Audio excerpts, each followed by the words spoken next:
Welcome to the active part of the neck and shoulders short flow. You can do this after you opened up, or you can do this before. Switch the order, play with it, see what works for you. We're going to go ahead, start child's pose, same as the last time. This time have your knees together, arms reach forward. We're going to be going into modified vinyasa, and this is the best way to get into it. Fingers are spread wide. Grip the mat with your palms. Roll your shoulders down, even if you have to move your hands a little bit closer. The stretch isn't so much important as the integrity of the pose and your body. Lower your forehead to the mat. Come back to your breathing. On an inhale, look forward, start the inhale. Come forward into modified plank. Roll, externally rotate your arms. Exhale, lower slowly all the way down to the mat. Inhale, legs pressed together, come up into cobra. Exhale, push back, child's pose. Inhale, flow through it again, modified plank. Exhale, slowly lowering. Front of your body's working to your core. Inhaling to cobra. Exhaling, pushing back. Inhaling last time. Exhale, lower. Inhaling, coming up to cobra. Exhaling, pushing back to child's pose. Take a breath here. Maybe stretch your arms a little bit further. Flip your toes. And on your next exhale, push up into downward facing dog. Your heels don't have to touch the mat. Maintain the external rotation of your arms, pulling your shoulders in. Even if you slightly come out of it, it's better to start here than try to force this. Core is working, hips pushing up and back. And take a couple breaths. Keep your neck long, but in line with your spine. Don't let it hang forward. We already have enough forward head posture going on. And if you do that, your head can end up weighing up to 42 pounds. Fun fact for the day. On your next exhale, really engage. You can slightly come forward out of downward facing dog. Really engage your serratus, your lats. Externally rotate your arms. Lower one arm at a time to dolphin. Forearms come to the mat. Hips stay pushing up. Your feet can stay where they are, or you can walk them in or out, whatever makes them better. Bring your shoulders over your elbows. So your chest is going to come forward a little bit. Keep your shoulders away from your ears. You'll really feel it in your lats, in your rib cage area, serratus, which is what you want.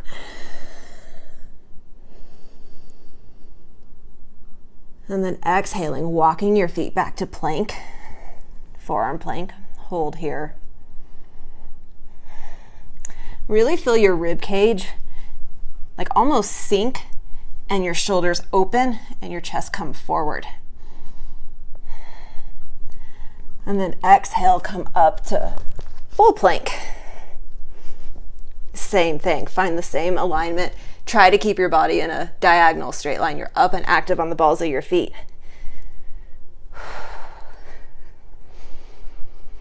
Shoulders come over your wrists. And then exhale, slowly lower. You can lower your knees if you want to, all the way down to the mat with control. Woo. Shake them out. And then we're going to go ahead and come into bow pose. Bend your ankles towards your glutes. Reach back.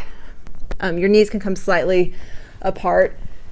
You can reach back and grab the outside of your ankles if your shoulders are not that open, your chest isn't that open. For a more intense shoulder and less into the motion, grab the inside of your ankles. Play with it and see which one works for you. Knees fall slightly open. Protect your sacroiliac joint. Flex your feet. And then on an inhale, shoulders come back away from the ears. Neck stays long, looking slightly forward. Inhale, come up into bow. So here we're not going to focus so much on putting the legs up as lifting the chest. So you can rock back and forth. Work into it. press your feet into your hands, and that will pull you slightly higher. Come out of it. Windshield wiper your feet. Cheek comes to mat. And then go ahead and go into it if you want to. Try the different hand position. Feet press into hands. Hands pull against the feet. And rock back, opening the chest.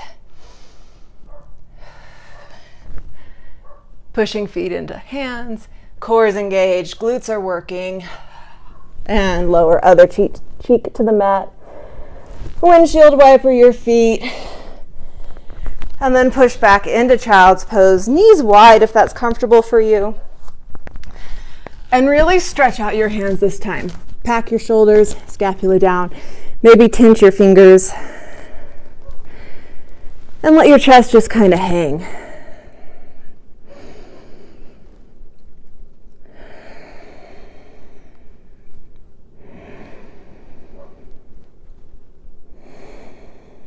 On an inhale, go ahead. Rise up to your knees. Knees underneath your hips. Hips stacked over your knees.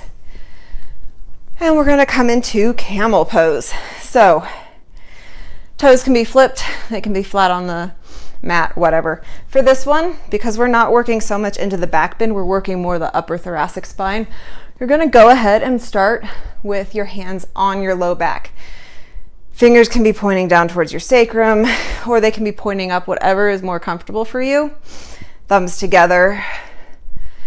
On an inhale, come up long. Exhale, bend backwards. Keep your hips pushing forward and opening through your upper spine. Chin slightly tucked to protect your neck.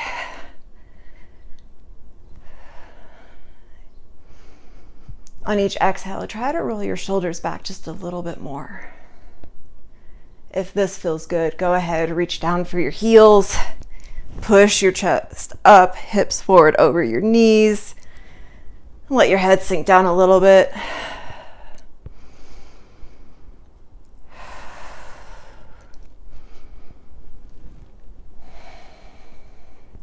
And then inhale, hands back to your back, come up out of it. If you know hands never left your back, go ahead, rise back up. Exhale, let your top of your head come to the mat. We're coming into rabbit pose. So you don't want a lot of pressure on your head, just the crown of your head to touch your mat. So you're looking back, and then go ahead, reach around for your heels and arch your back. You might need to move the crown of your head slightly closer. I'm sure that got really loud for a second. So I'm going to hold my shirt so the mic's not right at my mouth. But you pull into your heels. Don't really press down through your head. Just rest on it. Raise your hips up. Arch your back. Keep the pressure off your neck and your head. And this is a counter pose to camel. Every time you extend your spine, you also want to flex it. And then exhale, go ahead. Sit back, inhale, come up to seated, and thank you very much. I hope you enjoyed that, and I'll see you next time.